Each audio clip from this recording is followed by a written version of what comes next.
ഈശോയിൽ പ്രിയപ്പെട്ടവരെ, ഇന്ന് നിങ്ങൾ വലിയൊരു പ്രതിസന്ധിയിലൂടെയാണോ കടന്നുപോകുന്നത്? ആരുടെ സാന്ത്വനമാണ് നിങ്ങൾ ഇപ്പോൾ ആഗ്രഹിക്കുന്നത്? സ്ക്രീനിൽ കാണുന്ന 2 ചിത്രങ്ങളിൽ ഒന്ന് തിരഞ്ഞെടുക്കുക. 1. നമ്മളെ മടിയിൽ വെച്ച് താലോലിക്കുന്ന അമ്മയായ മാതാവ്. 2. നമ്മുടെ ഭാരങ്ങളെല്ലാം ചുമക്കുന്ന കർത്താവായ യേശു. കണ്ണുകൾ അടച്ച് മനസ്സിൽ പ്രാർത്ഥിച്ചുകൊണ്ട് ഇതിൽ ഒരാളെ തിരഞ്ഞെടുക്കുക. ദൈവം നിങ്ങളോട് സംസാരിക്കാൻ ആഗ്രഹിക്കുന്നു. നിങ്ങൾ മാതാവിനെയാണ് തിരഞ്ഞെടുത്തതെങ്കിൽ അമ്മ നിങ്ങളോട് പറയുന്നു, മകനെ, നീ ഒറ്റയ്ക്കല്ല. നിന്റെ കുടുംബത്തിൽ നീ അനുഭവിക്കുന്ന കഷ്ടപ്പാടുകൾ എനിക്കറിയാം. കാനായിലെ കല്യാണ വീട്ടിൽ വീഞ്ഞു തീർന്നു പോയപ്പോൾ അവർക്കുണ്ടായ നാണക്കേട് ഞാൻ മാറ്റിക്കൊടുത്തില്ലേ? അതുപോലെ നിന്റെ ജീവിതത്തിലെ ഇല്ലായ്മകളും മാറ്റാൻ ഞാൻ എന്റെ മകനായ ഈശോയോട് പറയും. നീ ഒഴുക്കിയ കണ്ണുനീർ വെറുതെയാകില്ല. അമ്മ കുഞ്ഞിനെ എന്ന പോലെ ഞാൻ നിന്നെ ചേർത്ത് പിടിച്ചിരിക്കുകയാണ്. നിന്റെ കടബാധ്യതകളും രോഗങ്ങളും മാറാൻ ഞാൻ മാധ്യസ്ഥ്യം വഹിക്കാം. സമാധാനമായിരിക്കുക. ഇനി എല്ലാവരും കണ്ണുകളൊന്ന് അടച്ചുപിടിക്കൂ. പരിശുദ്ധ അമ്മ നിങ്ങളുടെ അരികിൽ നിൽക്കുന്നത് പോലെ സങ്കൽപ്പിക്കുക.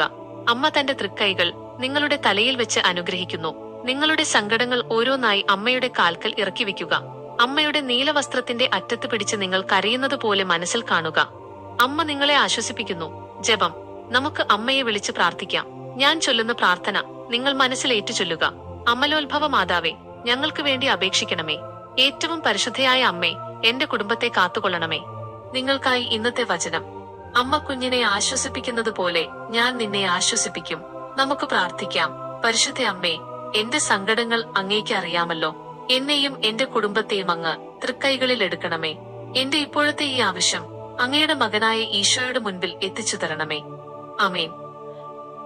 ഇനി നിങ്ങൾ യേശുവിനെയാണ് തിരഞ്ഞെടുത്തതെങ്കിൽ കർത്താവ് നിങ്ങളോട് പറയുന്നു, ഭയപ്പെടേണ്ട, ഞാൻ നിന്റെ കൂടെയുണ്ട്. ലോകം നിന്നെ തള്ളിക്കളഞ്ഞാലും ഞാൻ നിന്നെ ചേർത്ത് പിടിക്കും. കുരിശിൽ നിനക്ക് വേണ്ടി മരിച്ച എനിക്ക് നിന്റെ ഈ ചെറിയ വേദന മാറ്റാൻ സാധിക്കില്ലേ?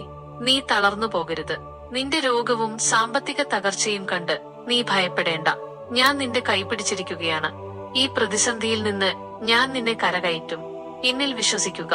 ഇനി നമുക്ക് കണ്ണുകൾ അടച്ച് കർത്താവിനെ ധ്യാനിക്കാം. കുരിശിൽ മരിച്ച യേശു തിളങ്ങുന്ന വെള്ള വസ്ത്രം ധരിച്ച് നിങ്ങളുടെ മുന്നിൽ നിൽക്കുന്നു. അവിടുത്തെ കൈകളിലെ തിരുമുറിവുകളിൽ നിന്ന് പ്രകാശം നിങ്ങളുടെ മേൽ പതിക്കുന്നു. കർത്താവ് നിങ്ങളുടെ തോളിൽ തട്ടി ആശ്വസിപ്പിക്കുന്നു. ഭയപ്പെടേണ്ട എന്ന് അവിടുന്ന് പറയുന്നതായി സങ്കല്പിക്കുക. അവിടുത്തെ പാദങ്ങളിൽ വീണ് നമസ്കരിക്കുക. നമുക്ക് കർത്താവിന്റെ നാമം വിളിച്ച് പ്രാർത്ഥിക്കാം. എന്റെ കൂടെ ഏറ്റുചൊല്ലുക. ഈശോയെ, എന്റെ ഏക ആശ്രയമേ, എന്നെ അനുഗ്രഹിക്കണമേ. കർത്താവെ, അങ്ങയുടെ തിരുരക്തത്താൽ എന്നെ കഴുകണമേ. നിങ്ങൾക്കായി ഇന്നത്തെ വചനം. അധ്വാനിക്കുന്നവരും ഭാരം ചുമക്കുന്നവരുമായ നിങ്ങൾ എല്ലാവരും എന്റെ അടുക്കൽ വരുവിൻ, ഞാൻ നിങ്ങളെ ആശ്വസിപ്പിക്കാം. നമുക്ക് പ്രാർത്ഥിക്കാം. ഈശോയെ, അങ്ങാണ് എന്റെ ഏക ആശ്രയം. എന്റെ തകർച്ചകളിൽ അങ്ങ് എന്നെ താങ്ങണമേ. എനിക്ക് മുൻപിലുള്ള തടസ്സങ്ങളെല്ലാം അങ്ങ് മാറ്റിത്തരണമേ. അങ്ങയുടെ തിരുരക്തത്താൽ എന്നെ കഴുകി വിശുദ്ധീകരിക്കണമേ.